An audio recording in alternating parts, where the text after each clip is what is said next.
नमस्कार। मेरा नाम भाऊ तोरसेकर। आप देख रहे हैं प्रतिवाद। दोस्तों, ये मेरा यानी भाऊ तोरसेकर का हिंदी यूट्यूब चैनल है। प्रतिपक्ष मेरा मराठी यूट्यूब चैनल है।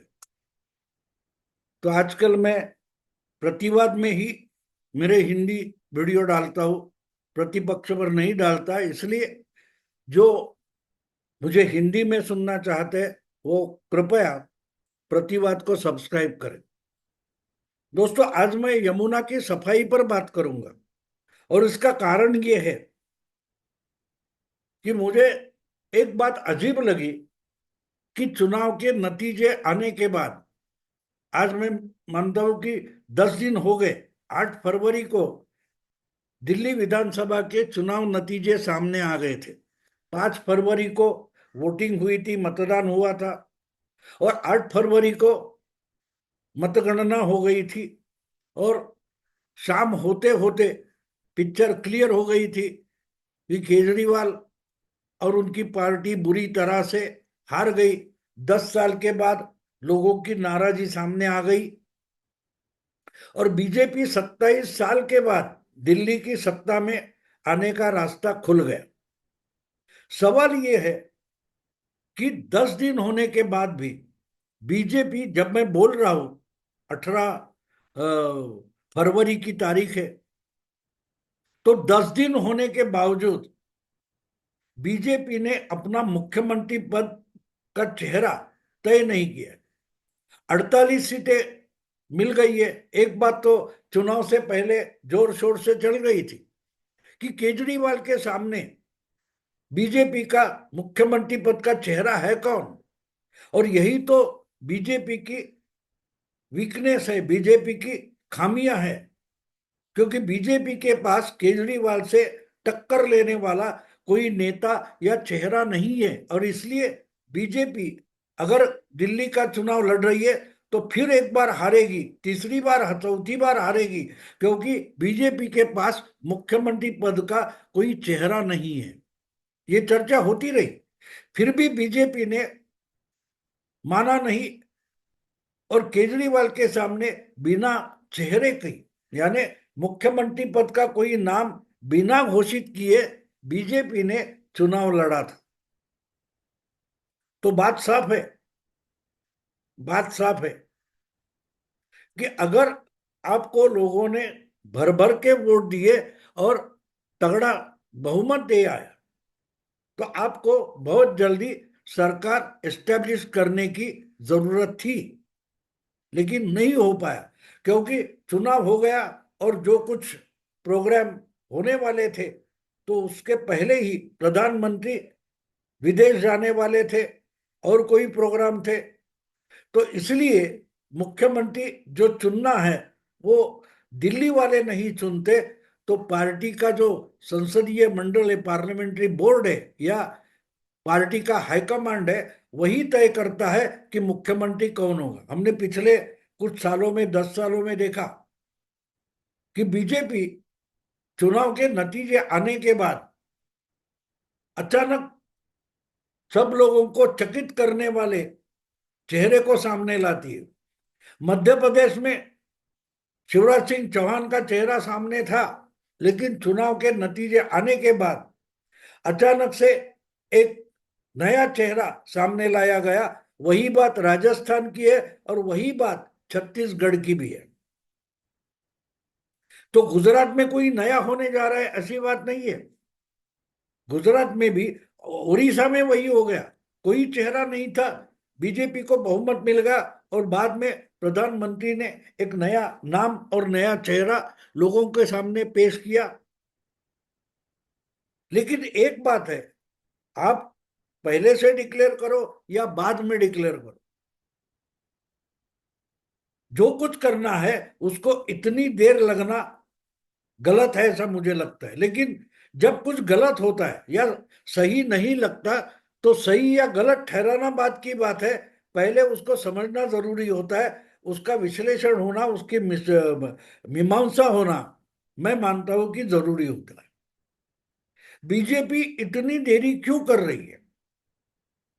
तो एक बात साफ है, चुनाव हो या चुनाव ना हो, बीजेपी जो अमित शाह और नरेंद्र मोदी की बीजेपी है, वो 24 घंटे हर महीने और पूरे साल भर में राजनीति करते रहती है। जब चुनाव सामने हो तब पार्टी एक्टिव हो जाएगी। ऐसी पार्टी का नाम बीजेपी नहीं है। वो कांग्रेस में होता है, वो समाजवादी पार्टी में होता है, वो शिवसेना में हो सकता है, या और किसी पार्टी में हो सकता है। लेकिन बीजेपी एक ऐसी पार्टी है जो हमेशा, यानी पर्टिकुलरली जो मोदी और शाह जब से टॉप मोस्ट पोजीशन पर आए, उसके बाद बीजेपी की आइडियोलॉजी तो वही है, लेकिन बीजेपी की कार्यशैली बदली है। बीजेपी हर दिन, हर हफ्ते और हर महीने पॉलिटिक्स के लिए काम करती रहती है, और हर चीज में राजनीति करती रहती है। तो अगर 10 दिन के लिए, चुनाव के नतीजे आने के बाद अगर 10 दिन में मुख्यमंत्री पद का चेहरा सामने नहीं लाया गया या ना फाइनलाइज किया गया, तो उसके पीछे भी कोई राजनीति हो सकती है, ऐसे मैं मानता हूं। और इसलिए मुझे लगता है कि उस पर भी मीमांसा होनी चाहिए, उसका भी एनालिसिस होना चाहिए कि ऐसी क्या बात है कि दिल्ली जैसे छोटे राज्य का मुख्यमंत्री तय करने में बीजेपी को 10 दिन लग गए।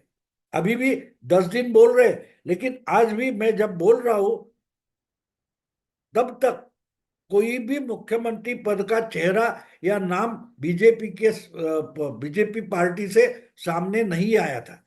लेकिन जो आश्वासन चुनाव प्रचार के दरमियान प्रधानमंत्री नरेंद्र मोदी दे रहे थे दिल्ली वालों को, 10 साल की आम आदमी पार्टी की सरकार और उसकी खामियां मोदी जी बता रहे थे। उन्होंने तो साफ साफ बोल दिया, आम आदमी पार्टी यानी आप नाम की कोई पार्टी नहीं, ये तो भी दिल्ली वालों पर आई हुई एक आपदा है। यानी केजरीवाल और उनकी पार्टी, ये दिल्ली वालों के लिए संकट है।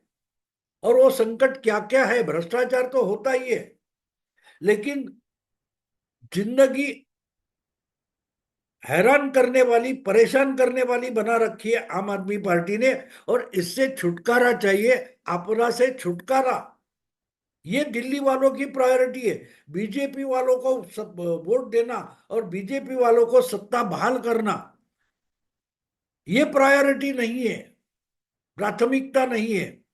आपदा से छुटकारा, यानी आम आदमी पार्टी की सरकार से दिल्ली की जनता का छुटकारा, यही इस चुनाव की प्राथमिकता है। ये प्रधानमंत्री नरेंद्र मोदी बार बार और जोर शोर से कहते थे। और उसमें से बहुत बातें आती थी कि पानी गंदा आ रहा है, स्कूल अच्छे नहीं है, मोहल्ला क्लिनिक के नाम पर फ्रॉड हुआ है, गंगा की सफाई नहीं हुई, वगैरह वगैरह वगैरह।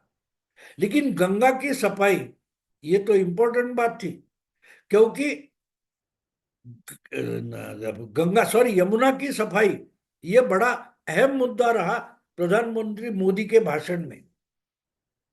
और आखिर में जो मुख्यमंत्री अपने लिए शीशमहल बनाता है और गरीबों को अपने नसीब पर छोड़ देता है, उससे छुटकारा, यही तो एक मुद्दा बनाया गया।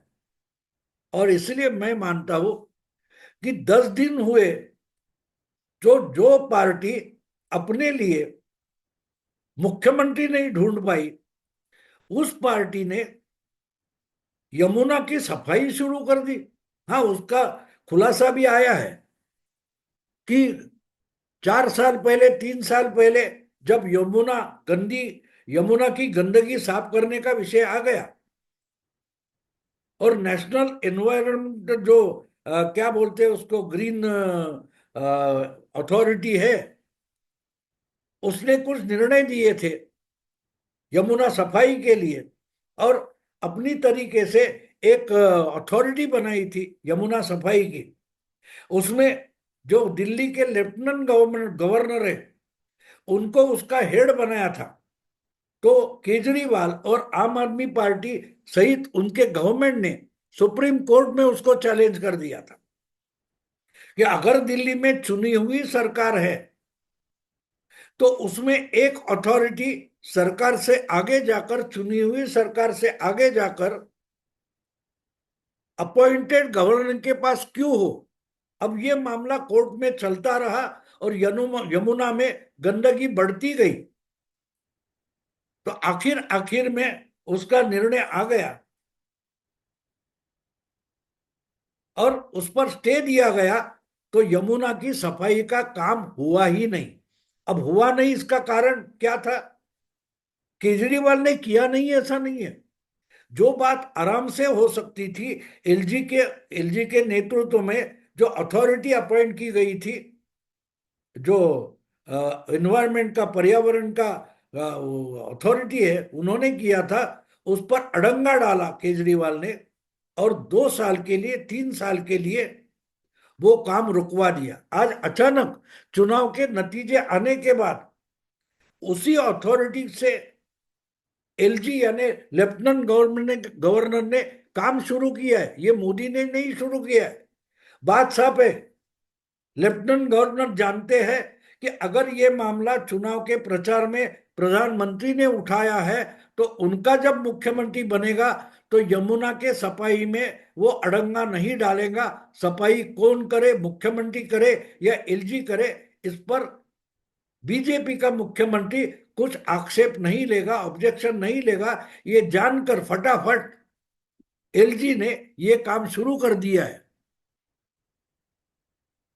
चुनाव के नतीजे आने के 4-5 दिन बाद, एक हफ्ते में अचानक से यमुना की सफाई शुरू हो गई। बड़े बड़े मशीन लगाकर, बड़ी बड़ी यंत्रणा लाकर ये सफाई शुरू हो गई और चर्चा भी शुरू हो गई। जो यमुना का पानी पिछले 4 साल से, 5 साल से काला काला दिखाई दे रहा था और उस पर चर्चा हो रही थी और उसकी झूठी सफाई केजरीवाल दे रहे थे, वो पानी सिर्फ 2 दिन में मशीनें लगाकर साफ करना शुरू हो गया। तो फर्क लोगों को दिखाई देने लगा। तो और एक हफ्ता एलजी भी रुक सकते थे, एक हफ्ता मुख्यमंत्री आने तक बीजेपी भी रुक सकती थी, लेकिन नहीं हुआ। प्रधानमंत्री प्रदेश गए हैं, विदेश गए हैं और मुख्यमंत्री तय नहीं हो रहा है, लेकिन यमुना की सफाई का काम शुरू हो गया, मतलब उस पर निर्णय हो गया। तो शायद इसमें भी राजनीति है और ये राजनीति समझना और सामने लाना ये किसी भी एनालिस्ट का काम होता है, ऐसे मैं मानता हूं। अब बात साफ है कि 2 दिन में, ऐसा कहा जाता है कि 20-21 तारीख तक दिल्ली का नया मुख्यमंत्री अपनी शपथ ले सकता है। लेकिन वो मुख्यमंत्री जिस दिन शपथ लेगा और उसका जो मंत्रिमंडल है वो बन जाएगा दिल्ली का, बीजेपी का मुख्यमंत्री और पूरा मंत्रिमंडल उसी दिन यमुना घाट पर जाएगा और यमुना घाट पर, यमुना के किनारे यमुना मैया की आरती शुरू हो जाएगी। दिल्ली का नया मुख्यमंत्री अपने सरकार का काम यमुना मैया की आरती से शुरू करेगा। इसको कहते हैं राजनीति। एक दिन के लिए यमुना की सफाई शुरू नहीं हुई और कुछ लेवल पर अगर यमुना का पानी लोगों को साफ दिखने लगा तो दूसरे दिन कुछ लोगों ने यमुना के घाट पर जाकर, यमुना के किनारे जाकर यमुना मैया की आरती शुरू की दिल्ली में। अब इससे राजनीति समझ में आती है कि मुख्यमंत्री का शपथ विधि होने से पहले यमुना सफाई दिखाई दे लोगों को, और जब वो दिल्ली की लोगों को यमुना की वो सफाई, वो साफ पानी दिखाई दे, तब लोग बोलेंगे अरे आपदा से छुटकारा मिल गया। आपदा से छुटकारा का मतलब यमुना की सफाई में दिखाई देगा दिल्ली वालों के, दिल्ली के करोड़ लाखों लोगों को। वो आम आदमी पार्टी यानी आपदा क्यों थी, ये फर्क सिर्फ 10-15 दिन में दिखाई देना, यही तो राजनीति है। मैं मानता हूं कि जिस ढंग से एलजी ने काम शुरू कर दिया, तो आज भी हम देखें तो केयर टेकर गवर्नमेंट आम आदमी पार्टी की है, क्योंकि नया मुख्यमंत्री आया नहीं है। मतलब साफ है कि एलजी अगर अपनी तरीके से काम कर रहे हैं तो सेंट्रल गवर्नमेंट की या बीजेपी के आदेश पर काम कर रहे हैं। और उसका उद्देश्य क्या होगा, उसका टारगेट क्या है कि हमारा मुख्यमंत्री शपथ लेगा, उस दिन लोगों को फर्क दिखना चाहिए। और सबसे अच्छा फर्क उस यमुना के पानी में दिखाई देगा कि वो गंदा काला पानी, कीचड़ वाला पानी, बदबू आने वाला पानी, दुर्गंध आने वाला पानी हट गया और साफ पानी यमुना में दिखाई दे रहा है। तो मैं मानता हूं कि इसमें एक बड़ी राजनीति हो रही है। शायद मुख्यमंत्री शपथ ले उससे पहले यमुना की सफाई दिल्ली वालों को दिखाई दे, और दिल्ली वाले उस दिन, जिस दिन भाजपा का मुख्यमंत्री होगा, उस दिन चैन की सांस ले कि आपदा से छुटकारा मिल गया। तो जो कुछ चल रहा है उसकी आइडिया साफ है। मोदी जी ने जिस शब्द का इस्तेमाल किया था, आपदा से छुटकारा, तो शपथ विधि और आपदा से छुटकारा, इसका जो रियलाइजेशन है, उसका जो अनुभव है, वो शपथ विधि के पहले दिन देने की राजनीति चल रही है। और उसको खबरें चैनल वाले बोल रहे हैं कि यमुना की सफाई शुरू हो गई। सफाई यमुना की नहीं हो रही है, सफाई आपदा की हो रही है, आम आदमी पार्टी की हो रही है। आम आदमी पार्टी और केजरीवाल ये आपदा कैसे थे उसका अनुभव शपथ विधि के पहले दिन लोगों को आना चाहिए। इसका ये प्रयास है, जिसको खबरें कह रही है कि यमुना की सफाई शुरू हो गई। दोस्तों, अगर ये वीडियो पसंद है तो लाइक कीजिए, शेयर कीजिए और प्रतिवाद को सब्सक्राइब कीजिए। नमस्कार।